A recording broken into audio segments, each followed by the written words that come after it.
Welcome to Croatia, a stunning country, rich in history and culture, and which has become recently a popular tourist destination.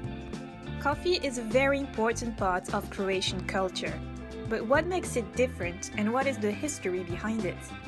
To answer these questions, we have traveled around the country and met baristas from old traditional cafes to recent specialty coffee shops.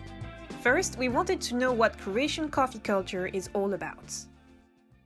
I think in general, Croatian coffee, we're still pretty old school. Kind of this Balkan mentality where people, they really enjoy coffee as part of our culture, but the thing about coffee is that we don't really enjoy coffee for the flavors of it. We don't think about where it came from, how it's roasted.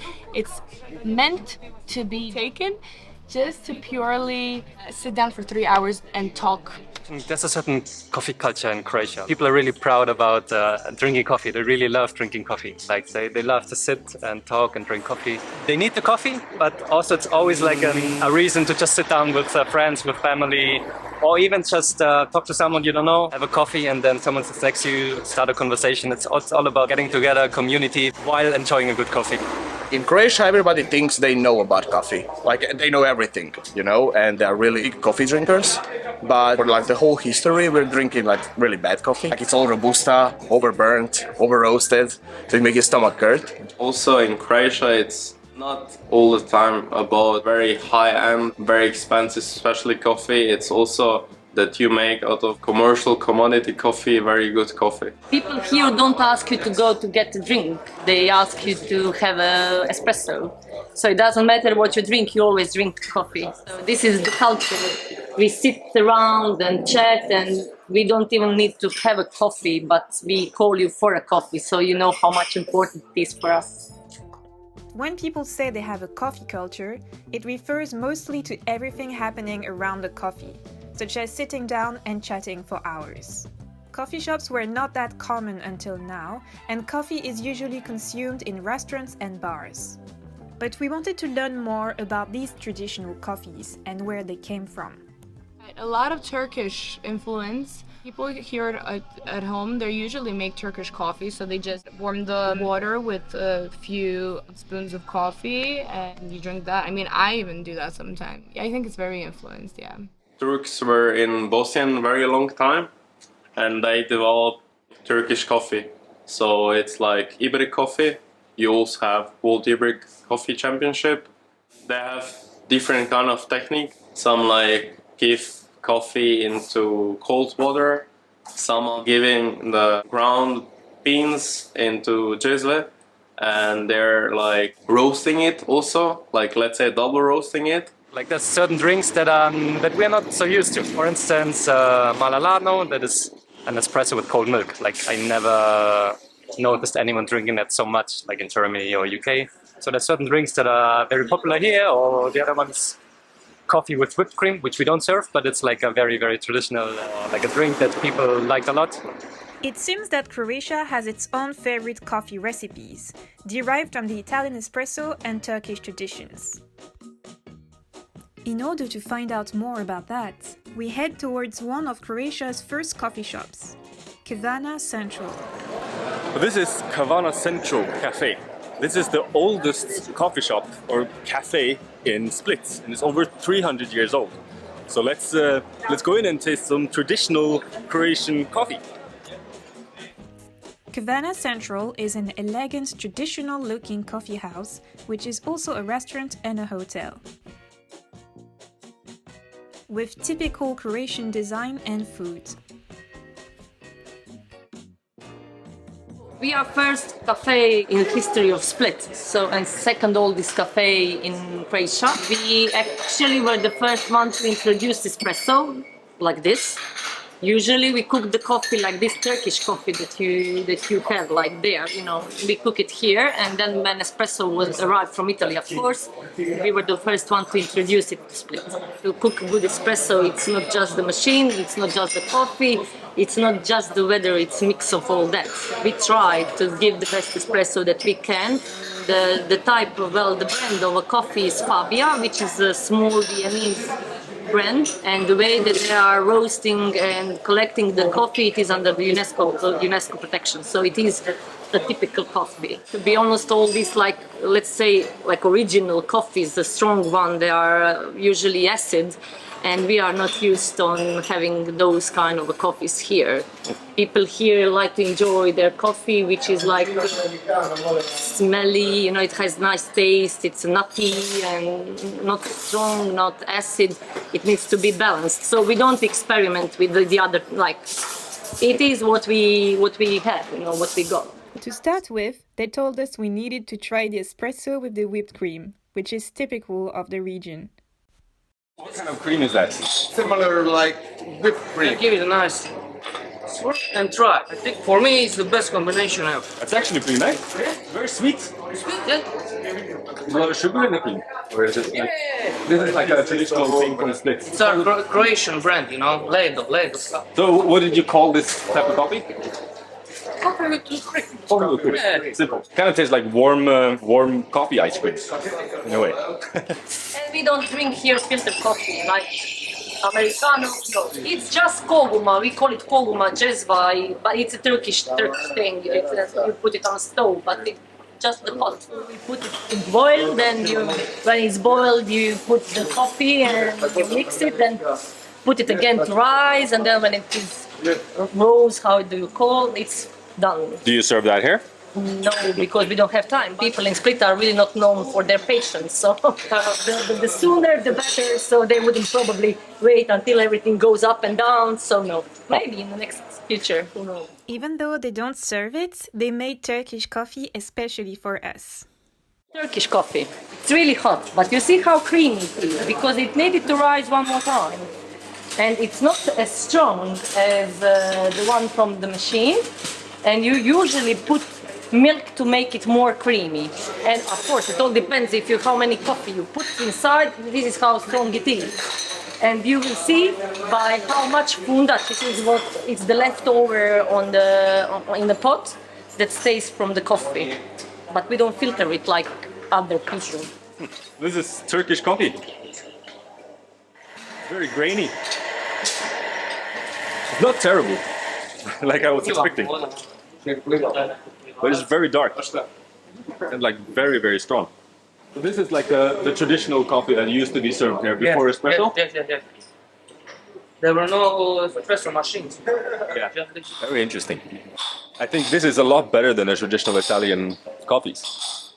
There's more flavor here than the traditional Italian coffees. Everybody drinks that. Everybody, somebody with milk, most people without milk, without sugar, anything, just straight like that, like whiskey. It's kind of strange because it tastes sweet, but there's no sugar. I've tasted coffee in Turkey and in Jordan before, Turkish coffee. This is a lot more pleasant than the coffees I was served there. There's more flavor here. The other ones were a bit more burnt last time I was there, but that's a long time ago. Traditional Croatian coffee is a combination of Italian and Turkish influence. While people drink espresso in cafes, it is most common to make Turkish-style coffee at home. We wanted to learn even more about Turkish coffee, so we ventured further east, and our path led us to Bosnia-Herzegovina, down to the city of Mostar, which has strong cultural Turkish influences. Although it is not part of Croatia as today, the coffee culture is quite similar, and even more influenced by their Turkish neighbors. But what we found was even better, a specialty coffee shop where you can find both. Fabrika is the first and only specialty coffee shop in Mostar.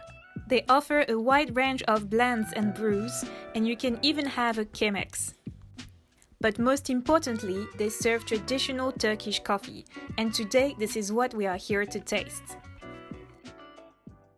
Wow, this is so cool. It comes with sugar and an ice cube with coffee. I think it's an ice cube. No, it's jelly. I don't really know how to do this. Are you just gonna pour it into the sugar? Full of sludge. I think this is how it's supposed to be. That's dark. Very strong. But sweet because of the sugar. It's like dark chocolate. Oh yeah, that's really thick and sweet. That's nice. If you expect something different than specialty coffee, of course, if you expect specialty coffee like filter coffee with all the flavors, then you'll be disappointed. That's just a different experience. It's also nice in a way. If it's well done, this one is well done. It doesn't really taste like coffee. For me, it's like a dessert. Yeah, more like a coffee dessert. It seems like they really like the sweet coffee in these countries, because we tried in Split this coffee with a very sweet cream that tasted like ice cream. It's like if you have a dessert cream that you put on your ice cream and it's coffee flavored, then it tastes like this. So it's nice if you want to drink that. I love the whole ritual. It's really pretty. You even have a special spoon, like a curved spoon. I don't know why. Fabrica is a good example that specialty coffee is growing in the region and mixing with more traditional ways of making coffee. There are more and more specialty coffee shops in Croatia that spread awareness on different types of coffee. In Split, you will find, for instance, these 3 great coffee shops, Tinel, T60 and Cava2, which you can learn more about in our coffee tour of the city.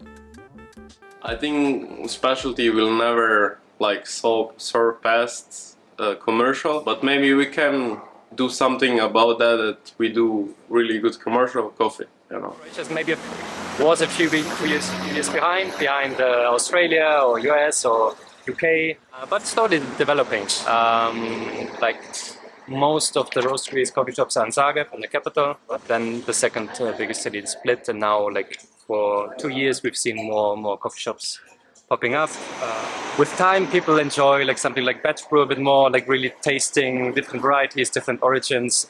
They're really passionate about it and want to learn a bit more about those different tastes from different origins. So that's definitely... People are becoming more open to it. Yeah, I would say so. When we started, it was pretty hard to get locals used to this. And we had to do it with like cappuccinos and stuff like that. And then people would come, drink a cappuccino, they would say like, this is good. Like, how is this good? And then they were going for macchiato, and then people got used to this, and they now know it's better than what they were having their whole life. In Croatia, the specialty coffee is pretty new thing. We have only, in Split, we have only like 3 specialty coffees. You have 1 in Zadar, 1 in Dubrovnik. In Zagreb, there is like 4 or 5, but that's still like nothing. And for example, when you go to like Budapest in Hungary or something, you have a lot of specialty coffees. In Serbia also, like Belgrade, there's a lot of specialty coffees. In Bosnia, there's even less than in Croatia. But I think overall quality of specialty coffee in Croatia is pretty high. And we have like guests from Melbourne and Scandinavian countries that are pretty much amazed what people are doing in Croatia with specialty coffee. Yeah. The biggest specialty coffee roasters in Croatia are probably Cogito Coffee. So I went to their HQ in Zagreb, where it all started. I think Cogito is definitely one of the pioneers, but for the past few years, it's been getting, the specialty coffee has been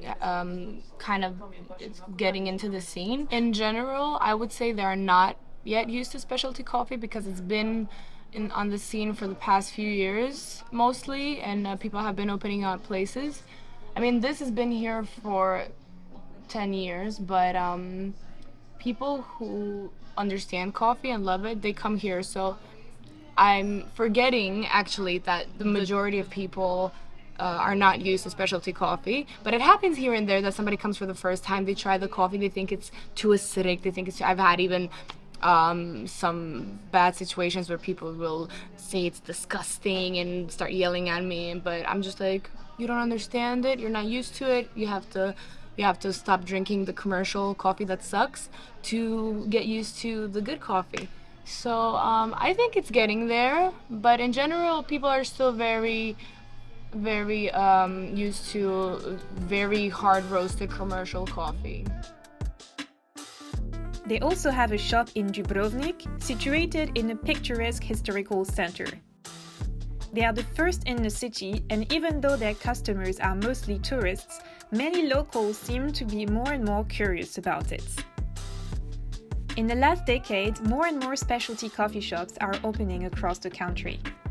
For instance, we also found Marceja in Rijeka. Is this a new shop? Or? Yeah, 5 months ago. 5 months? Yeah. Wow. That's very recent. Yeah. Marzekja is provided by a roastery from Zagreb. The owner has worked for 15 years in coffee and recently realized his dream to open a small specialty coffee shop. Our journey to Croatia and all the people we have talked to on the way have shown us how important coffee is for the local culture. Coffee is still present in its most traditional forms, such as Turkish ibrik, and centuries-old coffee houses are as popular as ever. Specialty coffee has slowly emerged in the last decades and is now in full development, thanks to passionate people across the country.